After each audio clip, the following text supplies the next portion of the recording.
Hi, I'm Mark. Welcome back to Foothill Paint Fabrication. Well, this is part two of a two-part series for repairing the seats on this 1965 Malibu SS, the Chevelle. So I just wanted to get in there, get the seat cover off, and change out the springs right where you sit. But we found a lot of damage, in this seat, and had to make a lot of repairs. So we ended up with two parts on this video.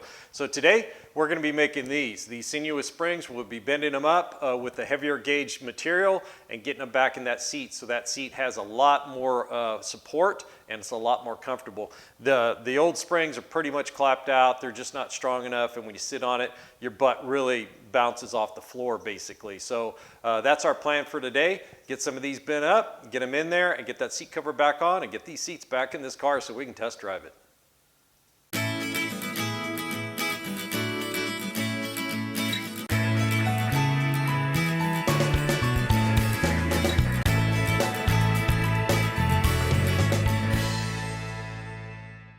Okay, when I'm laying this out, I want to figure out where the natural curve is in the bend on the new Sinuous spring. I don't want to try to go against that. So this is the original spring. I know it's hard to see, they're just wires, but I want the curve to be up like this so it's a little more firmer. I don't want to go the other way and then try to bend it in so it's nice and firm, because the whole idea behind what we're doing here is trying to get that seat a lot firmer so when you sit on it, your butt doesn't hit the floor. So I'm going to lay this out, and we're going to figure out about what length we need, and then we're going to rough cut it. Now, I want to make sure that this S on this end matches this one, because that's the way it locks into the seat. The front part where the little Z is right here, it doesn't really matter. That S can face either way, but this one it does matter for it to lock in there properly and not pop out or make any noise when you sit down on it. So I'm going to face this wire the same way, and we're going to bring this over, and I see that it matches. So then all I have to do is just kind of eyeball it, and we're going to get a rough distance. We're just going to kind of swing this around here. And I have enough now. We actually bought an extra coil. I was not able to do it with just two of those rolls from Amazon, because I think they were 10 foot each, and I'm replacing 4 springs on each one, and they eat up a little bit more than I have, so we had to get another one. So I'm going to swing that around, and we'll just keep doing that. This is, kind of tricky to do, and then I'll just go over to the cutoff wheel, and we'll cut it right about there. Whoop. Like I said, these springs are everywhere. They just got the leg of my tripod. So I'm going to cut this off with a couple extra links. There's not enough left to get 2 out of this, so I'm not too concerned about it. So I'm just going to give myself a couple extra. We'll cut that off, and then we can start bending. Now, the best way I've found to bend this stuff and get fairly accurate is I just got a squeeze clamp, clamping it on the piece of plywood with a board on it to hold that part flat. And that way, so I use that, and I get my dimension where I want it to bend, and it allows me to make sure that I bend at least at the spot I want. Now, I've got the board with the loop. I've got the board back away from the loop, so when it twists, it's going to twist on that piece, not on the other side on the loop here. So I've got my length correct. I can hold the other one up here, and I see where it's going to land. So I know it's going to bend. So we need to get this, it's about a 45 bend in here. So the easiest way I found, I just got a piece of flat 1/8 inch. It would be nice if it was only 1 inch, but I didn't have a little scrap laying around that size. So, and then I just kind of stick it in here, like that. And I just pry on the other one, and then I just grab it and just kind of push down with one hand and lift up with the other, so we can get the twist in there that we need. And then I can hold up the other piece and see how I'm doing. That looks pretty good right there. So this piece here actually has 2 bends in it, if you can see that right there. So it comes straight right here, and it's got a little bend, and then it's got a little bend there. So it's just kind of a 45 looking setup. So I'm going to try to duplicate that so we get the exact same shape. And this one isn't that critical. Now, I'm not going to reposition the part I've got it clamped, but I'm going to reposition where I put the piece of flat steel. Before I had it right in there. Now I'm moving up one, and all I'm going to do is I'm going to grip it, and then I'm going to push. My table doesn't move around. And I'm push down and bend a little bit. Then I'm hold it back up there, and the spring's, you know, kind of laying here, so it's going to go down. And then I'm going to keep at that until this piece matches this piece. So it's just a matter of taking your time. You don't want to overbend, you know, so you have to bend it back. So I'll just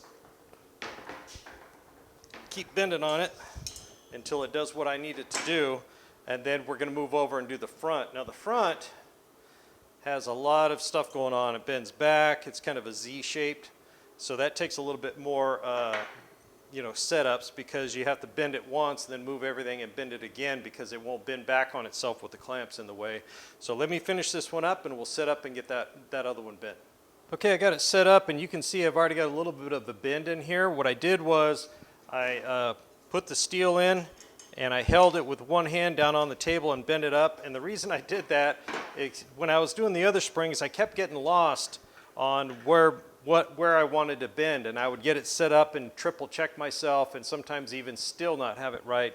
So laying them side by side, I was able to, you know, figure out where I wanted to bend, and then I was able to just get a little bit of a bend in it, so I know once I clamp it down, it's in the right spot. So I've already got a little bend in it. So, and it's kind of pretty much the same drill. We're just going to take this, and this one has to be bent all the way back on itself. Now, it's not easy to do. To duplicate what they did, obviously they had some sort of machine or something doing this, and I do know there's tools to do this. I saw them on an upholstery site. They were selling some sort of bender and a cutter. So, but I didn't make those tools. I'm just doing it. We're only replacing, you know, 8 springs, so it's not really needed. So I've got a little bit of a bend in here, but the other one tried to bend as well. So you have to kind of work with it to get it to bend exactly where you want. And if you can, you can get the steel in there and simply hold it and bend it. But it's not easy to, because you want to isolate that corner where you're bending. Otherwise, you end up bending over 2 or 3 coils in this, and that's not what you want. You want it to be directly in one spot, just like bending a piece of sheet metal. If you don't have it clamped down close enough, it's going to bend an arc instead of a nice tight corner. These springs are no different. So I've got this bend started here. I'm going to double check my length, make sure I'm good. And it looks like I'm good. I need to keep bending right on this spot right here. This one needs to bend. This needs to bend almost all the way around to get me a nice 45 right here. So I'm going to keep at it, and then we'll switch over and do the other one, and then we'll get the spring put back in the seat. Okay, we got the seat bottom back up here, the base, and the spring is done.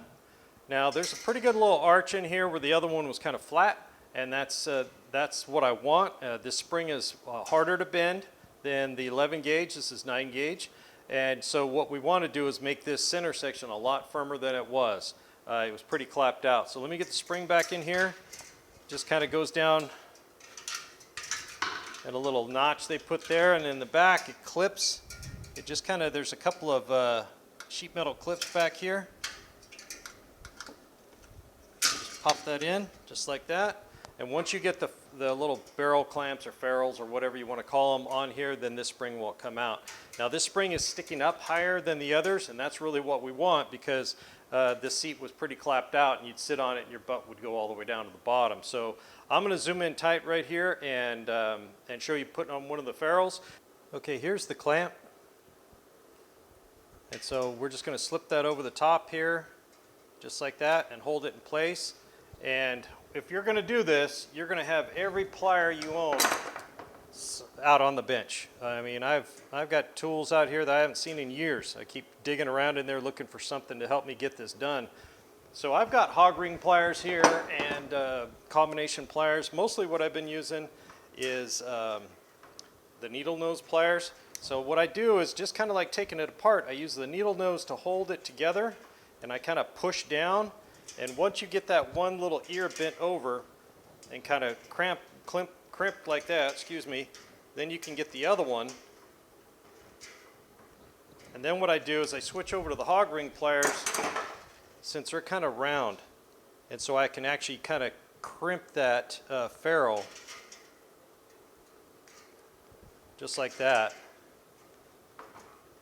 And that really pulls the spring and this rod together.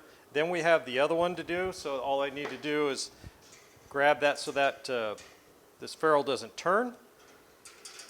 And then I get my hog ring pliers in here any way you can, and I kind of twist it a little bit and get that ear to start over around the corner. And then I just kind of keep pinching and squeezing, and that's it. Now that's on there tight, just like it was originally. So now I'm going to do the one in the back. Then we're going to tear the rest of these off one by one. And the reason I'm doing it one by one is because these are connected to these rods, and I don't want anything moving out of position than me trying to have to figure out where it goes. So I'm just going to be methodical about it. I can only bend one spring at a time anyway, so I'm going to take one off at a time, get it back in, and then just keep doing that so I don't mess anything up and nothing goes, you know, shooting across the room and me have to try to chase it down. So let me finish this up, and then we'll move over to prepping this for the seat cover. Okay, I got all the springs changed out, and I got pretty good at bending these springs up at the very end, and usually that's the case. You get really good at something right at the very end when you're almost done. So one of the last things we need to replace on here is this piece here, and that is it's wire with a kind of like a heavy-duty paper wrapped around it, almost like a brown paper bag type of material.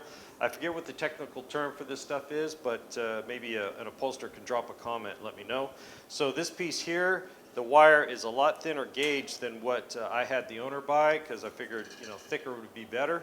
So it's just got one of the barrel clamps on here, and they're just hog rings along here. So I'll cut it to length and bend it up and get that put back on. And when I'm done with that, one of the last things we want to add on here for support is they didn't have this going across here, but I'm going to add a couple across here to tie all these springs together. And you'll see that on couches a lot, where if you took the cover off and everything underneath, you'll see the springs are all tied together. And why they do that is if you sit over here, then it kind of pulls on all the springs to spread the load a little bit, so just those springs aren't holding you up and providing support. So I want to do the same thing here. So, you know, these springs individually aren't that strong, but when you start tying them together, then they get a lot more strength and support. So, and that's what I want. You know, I weigh $160, and when I sit on this, it's way different than if you weigh 225, 250, right? We want to make sure this doesn't go back to the way it was, where you sit on it, your butt ends up hitting the floorboard. So once I get this replaced, I'm going to add these in, and then we got a little bit more to do before we're ready to try to put the seat cover back on. Okay, I got all the extra pieces I wanted to get on, and it's looking really good. If you see here, I've got you know, an extra one here, here, and here. So I added 3 on here. These were already on, and that's to hog ring the seat cover down to.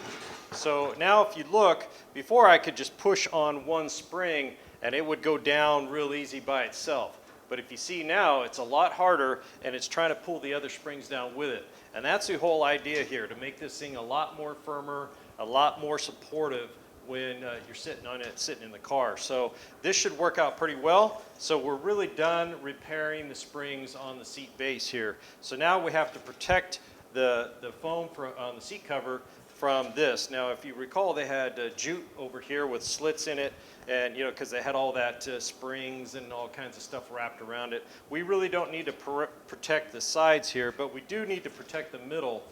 And they have burlap in the foam for the seat cushion, but I want to add some extra protection. So what I did on the other seat is I added this material here. Now this is just left over from doing the trunk. Now there was a carpet kit in the trunk, but it only does the bottom of the carpet, and really it didn't fit that well anyway, so I trimmed it up and got it looking a lot nicer. And then on the wheel wells, and we made some panels for the quarter panel area and covered it with this. This is kind of like carpet without backing. It's something you would cover like a speaker box with, and it's really tough. So what I'm going to do here is I'm going to double it up. So we're going to fit it right about like this, and I'm going to take it outside and put some contact cement on here, spray on some contact cement, double it over, and then we're going to hog ring this down. And the reason I want to hog ring it down is we don't want this moving around and bunching up. You know, getting it out of the car, it could, you know, in theory, move over and bunch up. And if we hog ring it down real good, then it also adds more support on the pulling forces in one spot. So I'm going to take this outside real quick. We'll get some spray adhesive on here, double it up, and then we'll get this hog ringed on. Okay, we got the material put down. It's looking really good. I hog ringed it across the front and a couple on these little supports I put in there and some on the back. It's not going to slide around, it's not going to bunch up, and it's going to add some extra evening support on this thing. So the next step is to put the foam back on. Now this foam is not in the greatest shape, and the more I work on this thing, I'm pretty sure that they swapped seats from the bases from one side to the other. So this was actually the driver's seat at one time, and now it's a passenger seat, which isn't a bad idea, frankly. If the bases are identical, you know, why not? Because the driver's seat's going to take all the abuse. So this foam in the middle is still pretty good. Around the edges where it was exposed to the environment, you know, more air, it gets pretty crumbly. You know, it's not ideal condition. And I'm pretty sure the last guy put this cotton batting on here to help support the foam a little bit, maybe fill in some holes. So, but in a perfect world, we would have ordered all new foam, new seat covers, the whole deal. But that's not this project. We got a budget to be mindful of and spend all the money on chrome and all kinds of other kinds of goodies. So we're going to get this lined up on here just right, and it's pretty easy to tell where it was by the indentations in the foam and in the cotton batting here. So we're just going to kind of line everything up, get everything right back where it belongs, and then we're going to bring the seat cover in, and we're going to turn the seat cover inside out. So you know, the sides are going to be flipped over, and then we got to get the back secured here. That little back piece just hog ringed in real quick, and then we can pull forward and start flipping it over and getting this thing hog ringed on. Okay, so now we have the seat cushion, and this piece right here is stitched in. It has a wire in it, and that's what holds it down inside here. Now, you don't really see it when the seat is up, you know, so it's not a big deal, but we still need to put it back together right. So I have the seat cushion kind of inside out here, and I want to line up right here, right where the bucket would be pulling down on the seat. I want to line that up. Make sure it's in there nice and straight. I want to get the front right where it belongs, because we still have to line everything back up. The seat cover was on here before, so all the holes for the seat back and the bumpers right here and everything still has to line up. So we would need to make sure that we can get this right where it belongs. So I'm going to take some time to make sure I line it up really well before I start hog ringing anything down. So that's starting to look pretty good. I can kind of tell where it was sitting before. It needs to come forward just a little bit. Just like that. And that looks pretty good. Now what I'll do is I'll just kind of hold this in place. I'm going to flip this over, and we're going to hog ring that little strip down. It's not super critical. And then we're going to work on getting these beads pulled down inside the bucket. And I'll show you how I do that without hog rings. I do it a little bit different style. More of a like what was done on my Corvette when I did those seats. Okay, I got the seat kind of propped up here, and I'm trying to get a good angle to show you guys what we got going on here. So here's the seat bottom, and here's the bolster. I'm calling it a bolster. I don't know what it's called technically, but that's right where they meet. And on the seat cover, it's stitched in a way where there's a rod in there right here, and what you want to do is you got to pull this down into that groove and then attach it underneath. So doing that with hog rings is very difficult. In fact, half of the hog rings on this seat didn't even make contact with the rod underneath. They were just gripping the burlap. So you don't get a nice tight, you know, pull where it's pulled down deep. Now, modern cars, you guys sit in them every day. Those things, I mean, the bolsters go deep inside and they pull that down in there. It's really nice. They actually have a kind of a plastic rib on there with a hook on it, and when you go to put the seat in, you just kind of push it down in there, and it grips it and clicks it in. So obviously we don't have that here, but I want to pull these down a lot tighter than they were, and I want to make sure it has a nice definition where it goes from the flat seat bottom up to the bolsters, so it looks more like a bucket seat. So to do that, instead of trying to use hog rings, what was used on my Corvette when I did the seats on my Corvette were actually rods that slipped through.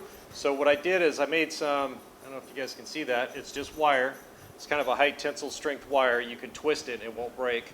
And what I'm going to do is I'm just going to slip that over this rod right here so I can poke it right through.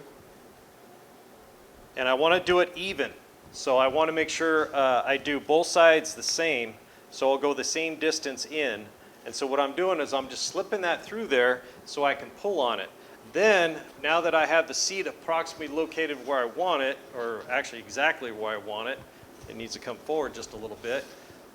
What I'm going to do is I'm just going to take this and I'm going to poke it straight down, figure out where that is, right in that groove, and I'm going to poke it right through there. It's not easy because that burlap and everything doesn't want to go. And that's one of the problems with doing that with hog rings is pushing down hard enough and then getting it to grab that rod that we put back in there. So I'm gonna force my way through all this foam. Okay, I got them through. So now I'm gonna pull you around closer, and then I'll show you how I just pull down real hard and then twist that wire, and then it's down in there. So it's down in there as deep as it can go. So let me swing the camera around and I'll show you how I get that done. Okay, so we're pointing up underneath the seat here, and you can see here's the wire right here, and I have it where one piece of the wire goes on one side of that kind of cloth covered rod or paper covered rod, and I've got it on the other one. And I'll take my lineman pliers here, and all I'm going to do is I'm going to grip both wires, and I'm pushing from the top and I'm pulling at the same time, and then I just start twisting. And I'm going to twist that until the twist hits the top.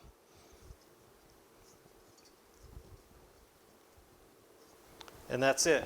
So now that bead is pulled in as deep as it can go, and it's feeling really good. So I'm going to go ahead and do that all the way down, but I'll switch sides. I'll do one on this side and the exact same spot on the other side, and I'll just keep going back and forth, and then we'll get this pulled all the way down.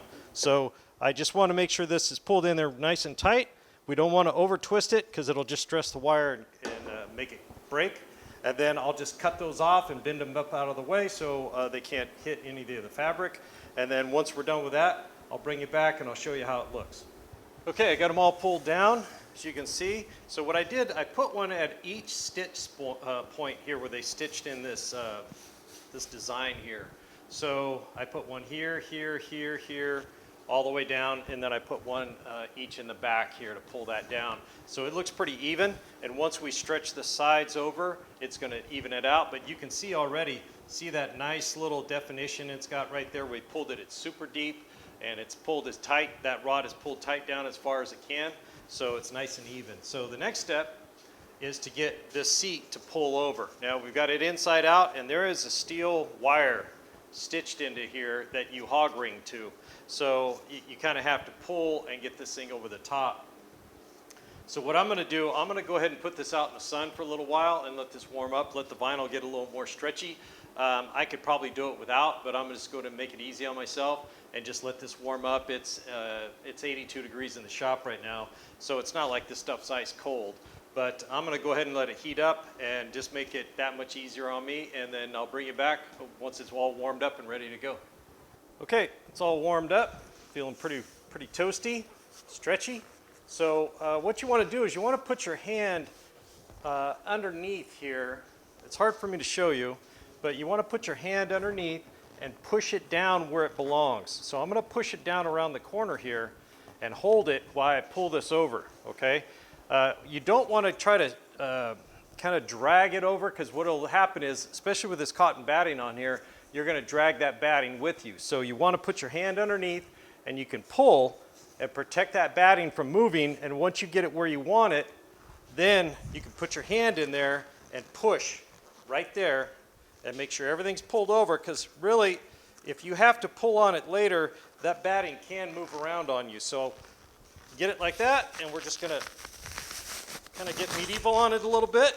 And we're going to pull that over, and I'm going to stick my hand underneath here and make sure this is slid over. Just like that. Get my hand out of the way, and then we're going to pull it over. So now we're going to do that on the same thing on this side. So you can see my hand up in here. I'm pushing that over to the edge. I don't want to pull that over later. I want to push it over right now so I can get my hand underneath there, kind of move the foam over, and then get my fingers are right here. Okay? And then this is the hard one because, you know, this side was loose when we did that one. So now we're just going to grab it and put my foot on the table because it's on wheels. And I'm just going to pull it right over the top of my fingers.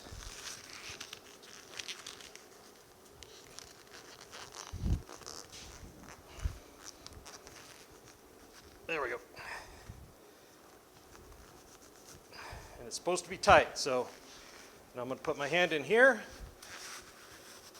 pull this, and then slide my hand out and pull that over, and then we're going to get this over the rest of the way, just like that. Okay, yeah, the batting in here, I don't think that cotton batting was factory. I think it was added in by whoever put the seat cover on last in 1995 or 96, whenever it was done. So whoever put it in there wanted to bump up these bolsters a little bit, and I don't blame them. These things tend to sag quite a bit. But you can see we've got a nice little bucket shape in here, and we're about ready to flip this thing over and start hog ringing it down. So let's go ahead and get to that, and then we can start working on the back here and get this thing finished up and put back together. Okay, now we need to get this pulled over and hog ring to these little indentations they put in all the sheet metal all the way around. The most important thing to do on this is making sure you're nice and even. Now, I have to push down to pull this wire up and get it over the edge here.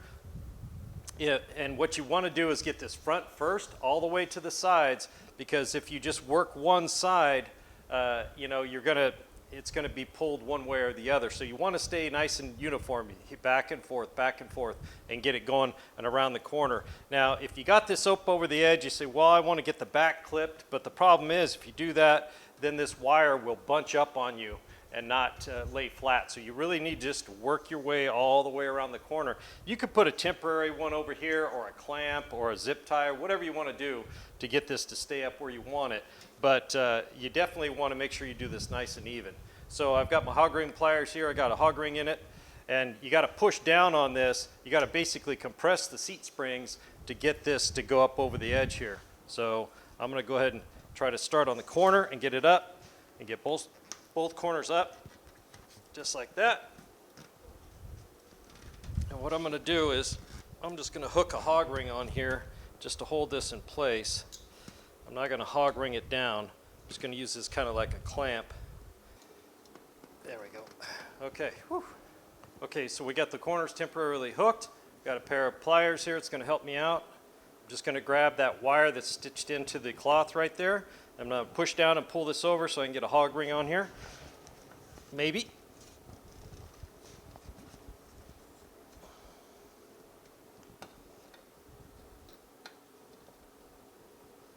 There we go.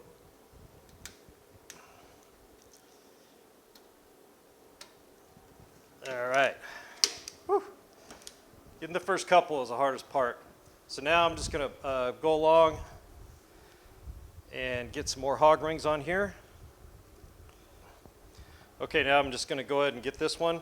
That one's barely hanging on, so I want to make sure I get this one. I'm going to re-hog ring that. You take one of these seats apart, you'll see a lot of hog rings. They really pile them on there, especially if they're not sure if they got it good. There, we got that one good, just like that. Now, as I try to push this over, it's trying to slide this wire around the corner. So I want to pop this one loose so I can get that one, and then we'll just go back and forth. So let me pop this one out of the way. And I'll load another hog ring. I'm using the next size up from the smallest one, and that allows me to get around everything here. So I'm push down, pull it over, and hog ring it. And I'm going to go ahead and do that all the way around, and then we're going to make sure everything's lining up in the back as we go. We still have to hit the same holes they had in the fabric for where the seat back hooks on. So once we're done with that, then we're going to work on getting the backside done here. Okay, we've got it all hog ringed down, and we got some pretty nice lines right here. This, you see the cording here is nice and straight and smooth. All those little wrinkles came out, and this thing is a lot more firm than it was, a lot more. So all we have to do is finish up the back here, and then we're ready to put the rest of the seat back together. So we got the back side here, and it's just kind of folding and taking care of all the extra hog rings you need to put in. I had to put some duct tape to hold this cardboard because part of it was missing that wraps around the corner here.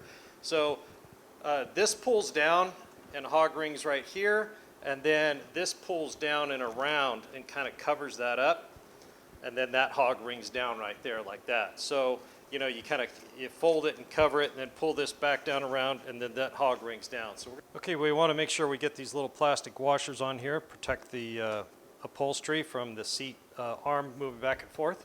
We'll just go ahead and reverse the process we used to take it off, being very careful not to gouge the material.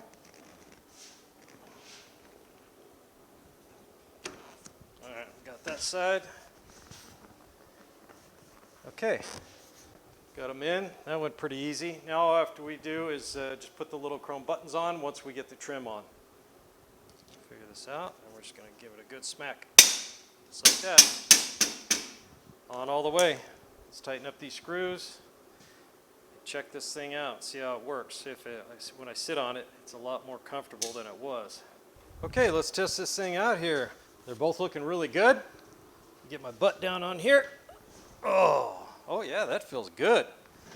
I mean, that really, guys, you could literally feel your butt hitting the floorboard when you sat on these. And I don't weigh that much, but it's a lot better than it is. It's quiet.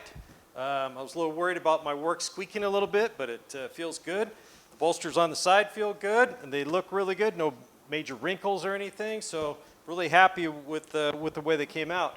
And this just goes to show you, I have very little experience in upholstery. Now, obviously, I haven't sewn anything on this job or anything like that, but we did a lot of work to get this seat repaired properly.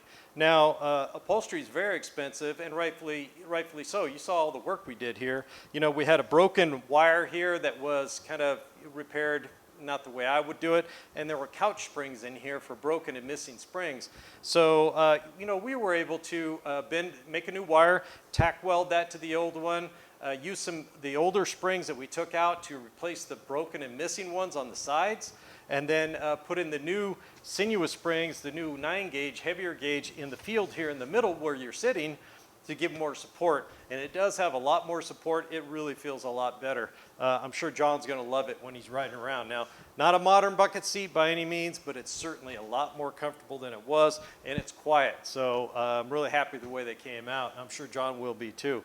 So this is like the last major hurdle for this car. Obviously, we need to get the seat back in, but we have some punch list items to do.